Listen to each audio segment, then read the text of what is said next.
Бүтін қымбаттым. Тереза, қақпаны ілдің бе? Иә, апа, іліп қойдым.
Не болды сонша? Қасқыр! Қасқыр! Ай!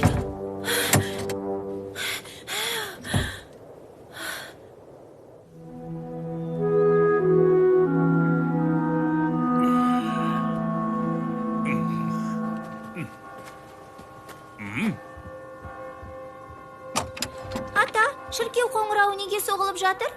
Бұл дабыл белгісі. Қыстақта бір сұмдық болған шығар. Ол не болуы мүмкін? Кез келген нәрсе. Өрт, оқыс жағдай. Әжейге бірдеңе болуы мүмкін бе? Әлде Питерге ме? Кім білсін, Хайди. Түтін көріп тұрған жоқпын, демек өрт болмаған. Қайда барасың? Әжей мен Питер аман ба көріп қайтам, жарай ма? Еш қайда бармайсың. Бұл қауіпті болуы мүмкін. Бұл жағдайды қыстақ тұрғындары шешеді. Питерлердікіне барып, қалдарын біліп қайтам. Ал сен үйде боласың. Бірақ ата, сізге көмектесем. Расымен көмектескің келсе, айтқанды істе. Бірақ ата. Жақсы, үйде қаламын. Жозеф, сен Хайдидің жанында бол. Еш қайда кетуші болма, екеуіңде.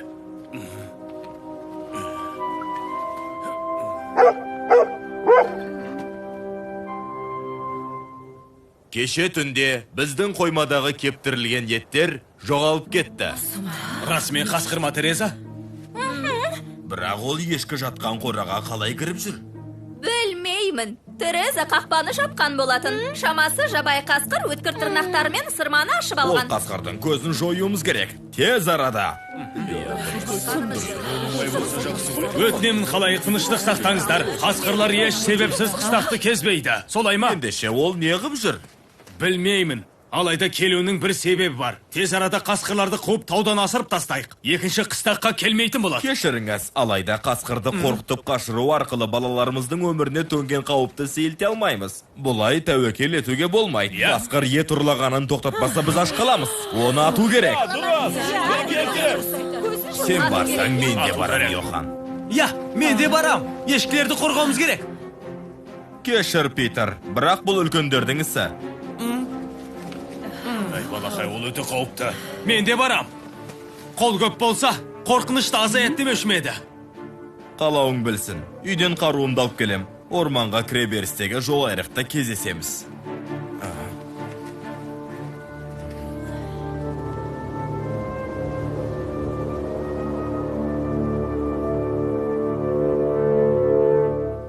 Жақсы.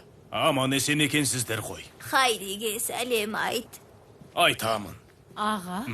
Сәлеметсің бе, Бриджит? Аман саулықтарыңды біліп кетейін деп келіп едім. Питерге не болған? Бар себеп қоңырауда ма? Үйге кіріңіз, не болғанын айтып берейін. Қыстаққа қасқыр келді дей ме? Бір жағдай болған ғой. Қасқырлар әдетте қыс мезгілі таудың арғы бетінде Эдельвейс шатқалында өткізеді. Қыстаққа келмейтін. Бірақ енді алаңдаудың қажеті жоқ. Йохан, Ганс және Требер қасқырдату үшін кетті. Шайыңа рахмет. Бірақ менің кетуім керек. Хайди әлі далада жүрген болар. Қасқыр ол жаққа барады деп ойлайсыз ба? Білмеймін. Менің алаңдайтыным қолына қару ұстаған Йохан мырза. Уайымдама, Джозеф. Атам көп күттірмей келу керек. Қайда қарап тұрсың?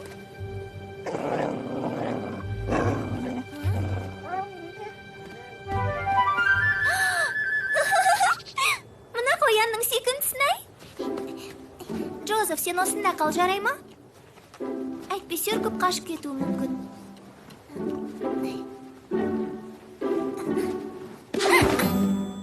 Көжегім, қорықпасаңшы. Тоқта! Тоқта деймін. Көжегім.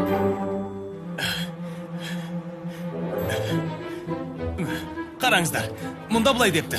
Адам баласына қарағанда қасқырлар адамнан көбірек қорқады. Демек, ол қасқырға кесіріміз тимеу керек. Йохан, сіз не дейсіз? Оның қыстаққа келуіне бір нәрсе себеп болғаны анық. Сонда не істеуіміз керек, Требер мырза? Қасқырлардың тамағын біз атып алғалы бері, олар ашырқай бастады, Требер мырза. Бірақ біздің амалымыз жоқ. Ал қасқырларды ойлайтын болсақ, аш Бірақ қаламыз. егерде біз... Жақындап қалдық.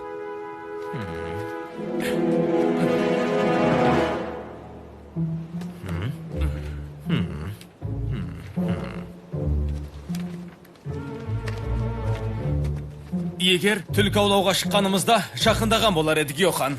Не? Бұл қасқырдың ізі емес. Бұның жарамайды, Требер мырза. Бұл саған оқушыларды айналамен таныстыру сабақ емес.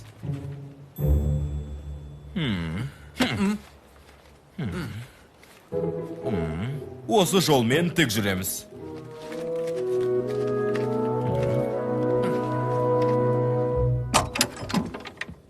Хайди! Жозеф! Хайди!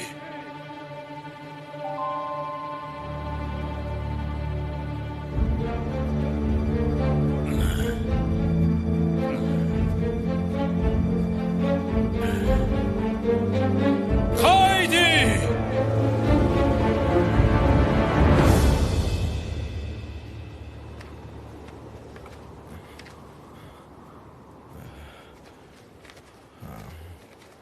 Бұлай қарай, біздің мұнымыз жарамайды. Бұл түрімізбен қасқырды қалай таппақ, біз ізді жоқ қой. Ең бастысы аң секілді ойлап, иіс арқылы сезу керек. Және орманның дауысын ести білу керек.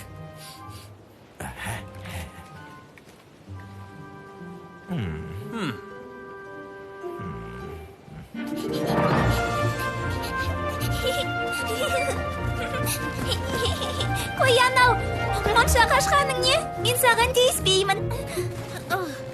Қайда кіріп кеттің, қояным? Ол бізден қашып кеткен сияқты, Джозеф.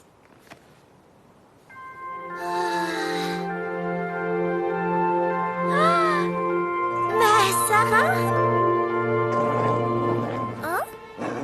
Не болды, Джозеф?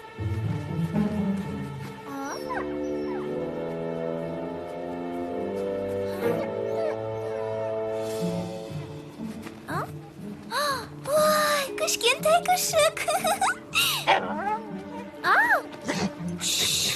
Қорқытушы болма. Ол не? Ой, байғұс күшік-ау. Жарақаттанып қалыпсың, қозғалма. Қазір аяғыңды босатам. Қорықпа, жарай ма? Қақпанға түсіп қалыпты, Джозеф. Мен оған көмектесем, ал сен сол жерде қал.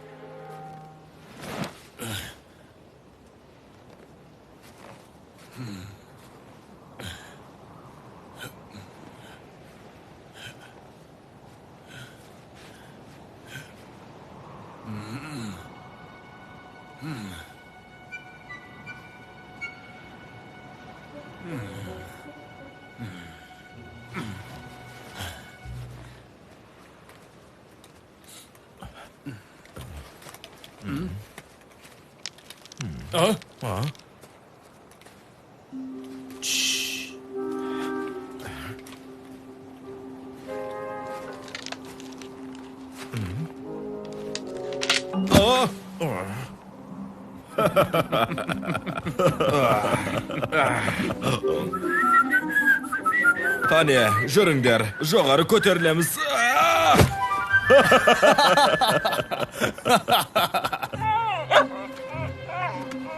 Қорықпа, күшігім. Сен жарақаттанып қалдың. Ал мен саған көмектесем, аяғыңды қақпаннан босатамын.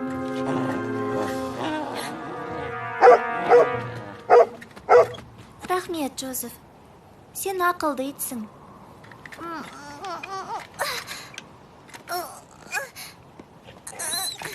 Ашылмай жатыр.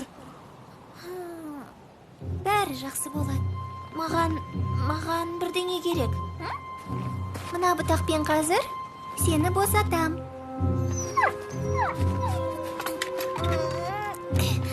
Аз қалды. Шыда, аз қалды. Әне, айттым ғой.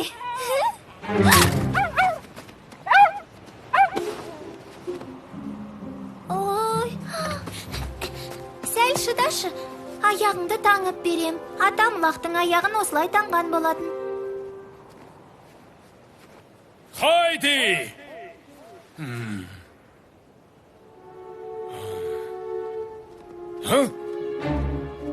Жоқ! Міне, осылай.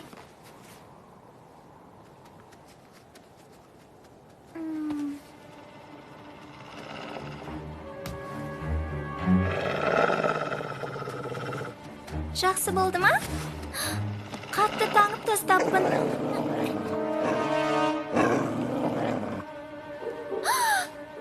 Қасқырдың баласы екенсің ғой.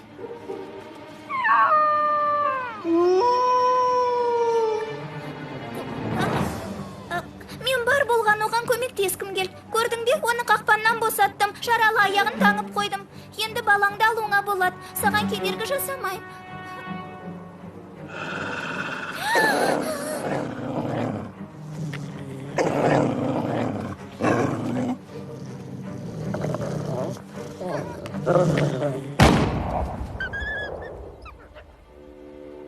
Ата!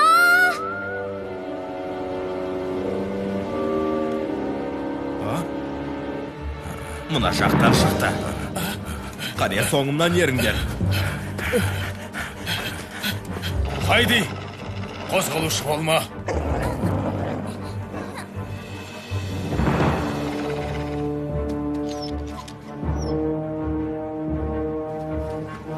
Жоқ!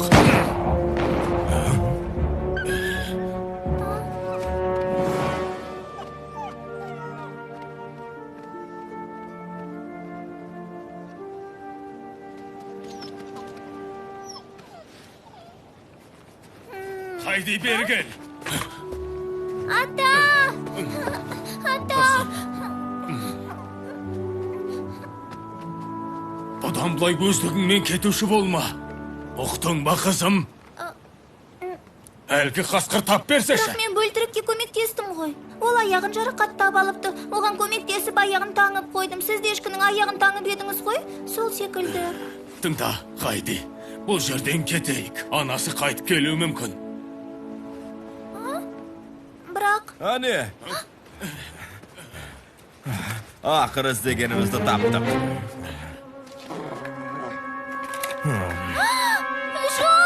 Атушы болма, Йохан! Йохан, қаруыңды түсір. Бұл жерде кішкентай бала бар.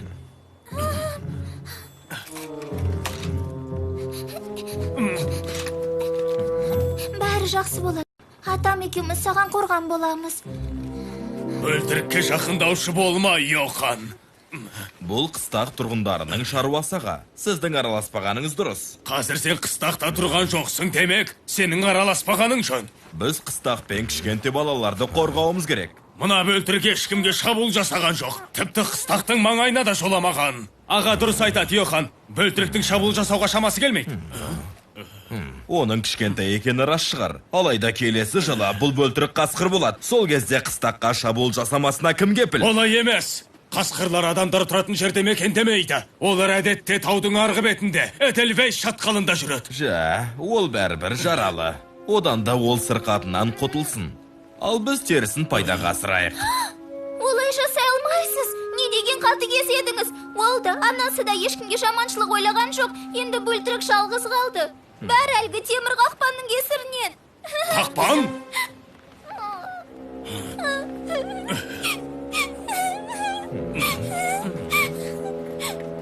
Алаң болма, енді сенің анаң мен болам. Саған ешкім тиісе алмайды. Ганс, қыстақтағы жалғыз ұста сенсің. Мұнаны кім жасады? Иә, бұны мен жасадым. Қасқыр қапсын деп осында қойдың ба? Жоқ, мен қойған жоқпын. Ендеше кім қойды? Кімге сатып едің? Мәселе қақпанда емес. Сөзді қойып қасқырды табайық. Қыстақты қорғауымыз керек. Үніңді шыр! Сонымен Ганс, қақпанды қойған кім екенін білесің ғой, солай ма? Қақпанды тауып қораңа шапқан түлкілерге қоямын дегенің қайда? Иә, солай істедім. Бәлкім жақын арада қысқы үңгірлерін тастап, басқа жаққа қоныс аударатын. Қасқырлардың бәрін тұзағыңа түсіріп, терісін сатқын келген болар. Мен, жоқ, о не дегеніңіз? Бәрі сенің кесіріңнен болды. Қасқырдың бөлтірігі қақпанға түспегенде, ол қыстаққа ешқашан келмес еді. Мен бар болғаны... Ағзаш көздің өзі екенсің. Кешіріңдер, жарайды. Әйелім алаңдамай тұрғанда үйге қайтқаным дұрыс. Бөлтірікті қайтеміз. Ол жағын маған қалдырыңдар. Ал сендер жолдастарыңның қыстаққа аман есен оралғанын қадағалаңдар. Бұдан бұлай қақпан жасап бердеуші болма, Йохан. Есіңде болсын. Бөлтірікті осында қалдырамыз ба, анасы алып кетемін. Енді анасы келмейді. Адамдардың жүргенін байқап қойды. Енді ол үшін бұл маң тым қауіпті. Ендеше бөлтірікті өзімізбен бірге алып кетейікші. Оған өзім қарайым. Жоқ, Хайди. Жабаяң жабайы табиғатқа тиесілі. Енді өзіміз бүлдірген істі қалпына келтірейік.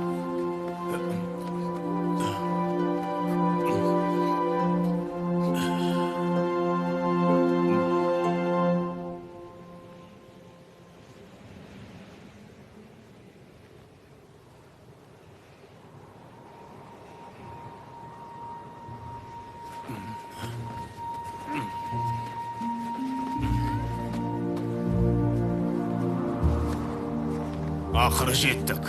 Қызым, бұл Эдельвейс шатқалы. Қасқырлар қысты осында өткізеді.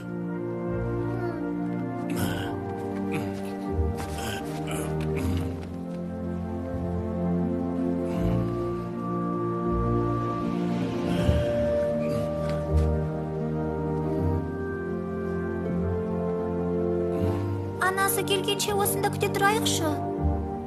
Жоқ, оны табиғаттың еншісіне қалдырайық.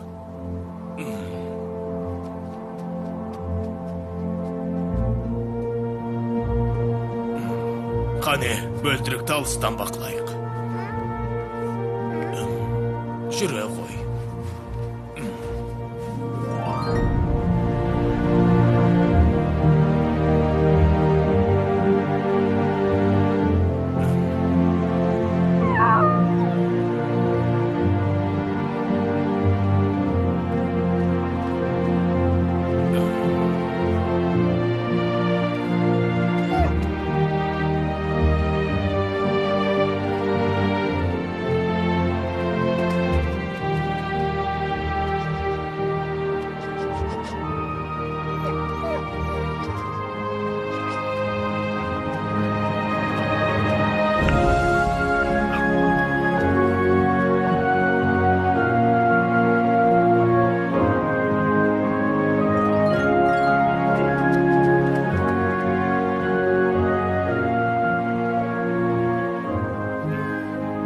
Анасына қайтаруға көмектескеніңізге рахмет. Үлкен рахмет. Хайди, сен бөлтіріктің өмірін сақтап қалдың. Алайда сен мен үшін бәрінен қымбатсың. Бұдан бұлай өз өміріңді қауіп қатерге тігуші болма. Жарай ма? Уәде етемін. Бөлтіріктің анасы баласын ойлап қатты қайғырған болар. Баламды жоғалтып алдым деп ойлаған шығар. Иә, ал мен сені жоғалтқым келмейді, Хайди. Ата, мен де сізді жоғалтқым келмейді.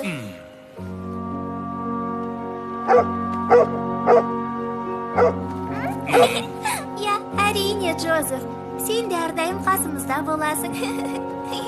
Келе ғой.